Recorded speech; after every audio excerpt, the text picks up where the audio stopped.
What's going on, everybody? This is Chris Classic dropping a car vlog. Hope you guys are having a wonderful day. If nobody tells you today, remember that God loves you, Christ loves you, and I love you as well. Make sure you subscribe to the Taking Home podcast, where I talk about professional wrestling topics and I put up my matches as classic out for a professional wrestler of 13 years.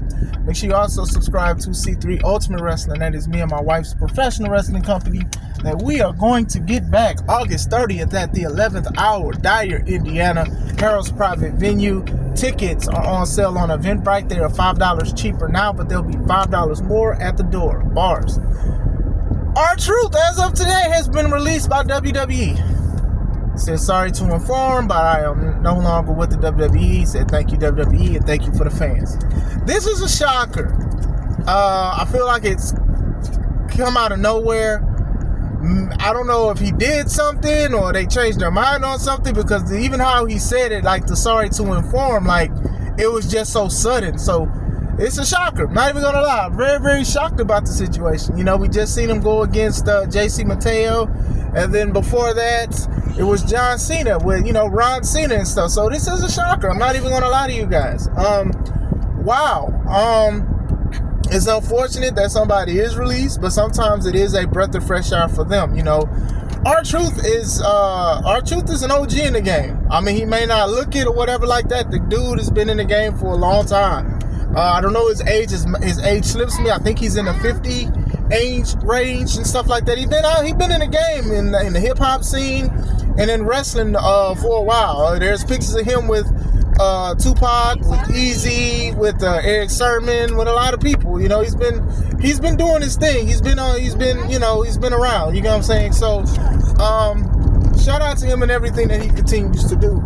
Brief history from my perspective is you know, I remember my first time seeing him, he was K-Quick, and he was doing a team with Road Dogg, and they did a rap group. Now, Road Dogg rapping was not something on my bingo card. Like, he was his homie, and then he would like save him. I remember he attacked William Regan, was like, hey, nah, man, instead of scrapping, you need to be rapping, and then get rowdy. And I remember me and my brother, we used to sing the song, and my brother used to love the song and stuff like that. He used to love K-Quick. And I remember like one of the first things I've seen was like his finisher. He used to do a 450. And I was impressed with that because I don't remember seeing a 450 like live. We used to watch wrestling live. He was K-Quick for a little bit. He was doing his own thing. And then I know he was released the first time. And then the next time I seen him was like when Fox Sports was doing like TNA, NWA TNA and stuff like that. And I was seeing him from time to time. I remember when I watched the movie Head of State with Chris Rock and Bernie Mac. I remember he was in that for a brief cameo appearance. And I believe he was also in the movie The Wrestler. So when he was in TNA, by the time I was like fully watching it when it was on TNN, I'm sorry, he was with Conan. And they were like throwing shoes. Conan was throwing shoes at people. And Road Dogg too. They was what, the 3 Live Crew? I believe that's what they were going by. So yeah, I remember that stuff, but I also remember looking at the history because I would look at some of his stuff on YouTube. He was the first black NWA TNA champion, and he was saying like basically the conspiracy thing that he had rehashed for WWE about, hey, people holding you back and stuff, and he beat Ken Shamrock for the championship. So he is a 2-time champion, if I recall. So I do remember this stuff with that. I remember he was rapping, he was doing the What's Up.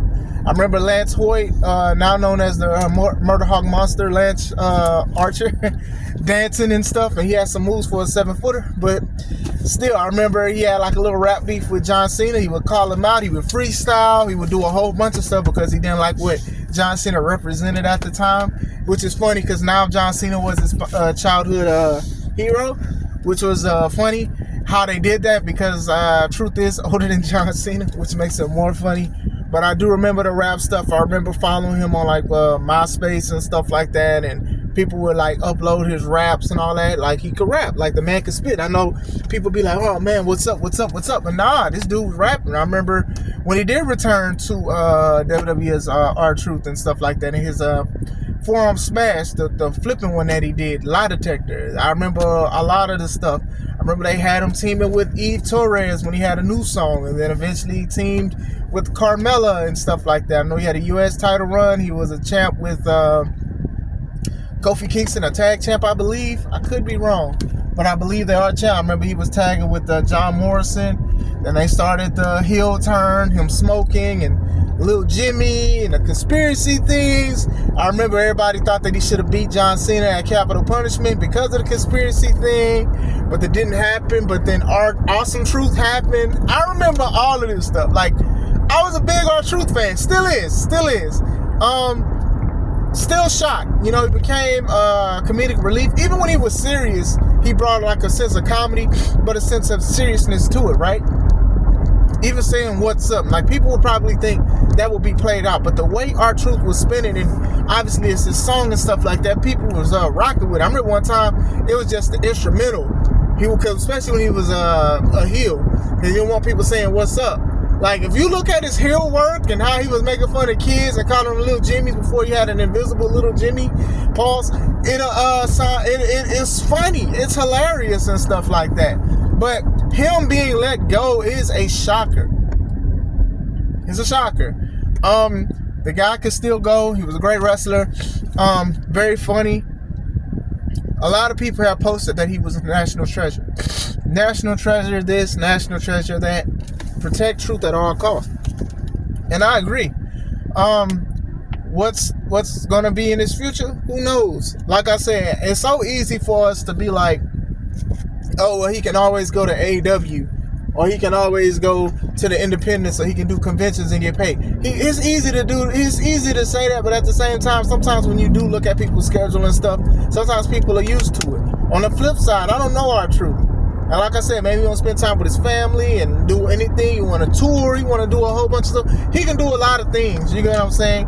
I do wish him the best, obviously. You know, like I said, he's definitely one of those ones that, like, I actually grew up watching. Like, for real, I grew up watching. A lot of people don't know about it being K-Quick, K-Crush and stuff like that. I'm not going to sit here and say I know everything about his wrestling career, but I do think I knew enough about, like, hey, man, I was watching this guy and I was very entertained. Like I said, that 450 splash was just a thing of nature or whatever like that. You know, like the 3 Live Crew. Like, to me, if I already thought that Road Dogg rapping was a little cringy, I thought a little bit of Conan, like, taking his shoe off and hitting people literally was also cringy as well. But like I said, he's an OG, he's a veteran, he's a legend.